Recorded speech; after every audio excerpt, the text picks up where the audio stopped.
Զրուցում են քաղաքական վերլուծաբան Արման Աբովյանի հետ։ Ըստ էության խաղաղության պայմանագրի հետ հաստատումից հետո, որը արդեն պետք է վավերացվի կամ չէ, այնուամենայնիվ Ադրբեջանը տարբեր աղբյուրներով իր պահանջները շարունակում է արևմտյան ադրբեջանցիների վերադարձի սահմանադրության փոփոխության եւ այլնի մասով, որոնց մասին այնուամենայնիվ չեն խոսում Հայաստանի իշխանությունները։ Կխնդրեմ ասեք, հնարավոր է, որ բացի այն փաստաթղթից եւ այն դրույթներից, որոնց մասին մեզ հայտնի է եւ խոսում են Հայաստանի իշխանությունները, լինի նաեւ գաղտնի հավելված եւ գաղտնի կետեր։ Շնորհակալություն հարցի համար։ Նախ եկեք ֆիքսենք, որ գոյություն չունի ոչ մի խաղաղ պայմանագիր, գոյություն ունի փաստաթուղթ, որտեղ արտացոլված են Ադրբեջանի բոլոր պահանջները, համաձայն որոնց Հայաստանը ըստ էության ոչ մի բան չի ստանում, բացի վերացական ինչ-որ օդում խոսքերից, բայց կոնկրետ պահանջները արտացոլված են միայն Ադրբեջանի պահանջների ներքո, սա մեկ, այսինքն դա խաղաղության փաստաթուղթ չի, ինչի համար չի ստորագրում Ադրբեջանը, Ադրբեջանը նպատակ չունի խաղաղություն կամ չխաղաղություն ինչ-որ բան ստորագրի, ինքը հասել է ըստ էության Հայաստանի կողմից իր պահանջների որոշակի փուլում կատարման համաձայնության հիմա անցել է հաջորդ փուլին, հաջորդ պահանջների իրականացմանը։ Այդ փաստաթուղթը չի բերի, նույնիսկ տեխնիկապես էլ չի կարող բերի խաղաղության, ասեմ ավելին, այդ փաստաթուղթը ուղիղ խրախուսում է Ադրբեջանի կողմից Հայաստանի Հանրապետության ագրեսիվ գործողությունների, ասենք ասեն, գեներացումը եւ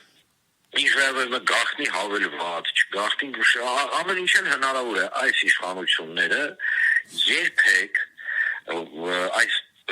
գործընթացի ներքո չեն պաշտպանել Հայաստանի Հանրապետության շահերը, այսինքն իրենք դիտարկում են բոլոր գործողությունները հարաբերվել Ադրբեջանի հետ միայն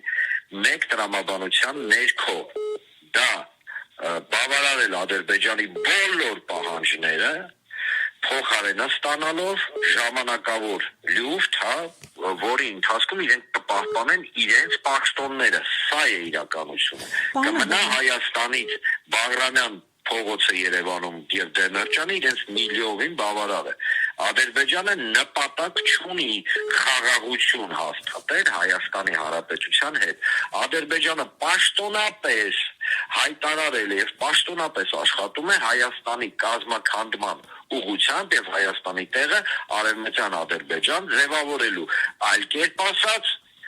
այն կոնցեպտը, որը կոչվում է իրական Հայաստան, հավասարազոր է արևմտյան Ադրբեջան կոնցեպտին։ Սա է, պետք է դիտարկել իրավիճակը ընդհանուր կոնտեքստի ներքո, չի կարելի դուրս հանել։ Այսինքն ստացվում է, որ ըստ էության խաղաղության պայմանագրով շահագրգռված են միայն Հայաստանի իշխանությունները։ Ոչ, Հայաստանի իշխանությունը շահագրգռված չէ խաղաղության պայմանագրով, կրկնում եմ եւս մեկ անգամ։ Գոյություն չունի խաղաղության պայմանագիր։ Այսպես կոչված խաղաղության պայմանագրի։ Լավ, այսպես կոչված, գոյություն ունի մի փաստաթուղթ, որը այս իշխանությունը կարծում է կամ միգուցե չգիտեմ, սա խորքային խաղի էլեմենտ է, դիտարկել որպես ժամանակավոր լուֆտ իրենց իշխանությունը պահպանելու համար։ Շատ կոնցեպտուալ է, իրենք շատ լավ հասկանում են, որ այս քայլերով հնարավոր չի հասնել խաղաղությանը, շատ բաց պատճառով խաղաղությունը դա նվազագույնը կողմերի համաձայնությունն է, չէ, որոշակի խաղի կանոնների շուրջ։ Բայց եթե կողմերից մեկը իր քաղաքականությունը վարում է իր օպոնենտի, այսինքն Ադրբեջանը տվյալ դեպքում Հայաստանի հանդեպ օպոնենտի լիովին կազմաքանդման ուղղությամբ, ապա այս բարեբեմ յուրաքանչյուր փաստաթուղթ, յուրաքանչյուր գործընթաց միտված է հենց այդ նպատակին եւ Հայաստանի Հանրապետության իշխանությունը այդ տրամաբանության մեջ է գործում։ Դրա մասին ասել են բազմաթիվ վերլուծական կենտրոններ, դրա մասին արձագանքել են Հայաստանի ներսում, դրա մասին արձագանք է եղել նույն համահայկական դիվանագետների խորհուրդն էր հայտարարություն տարածել, որտեղ հիշեցնեմ ձեզ ամենահմուտ մեր դիվանագետներն են հավաքված։ Եվ այստեղ պետք չէ զբաղվել ինքնախաբեությամբ։ է իրականություն։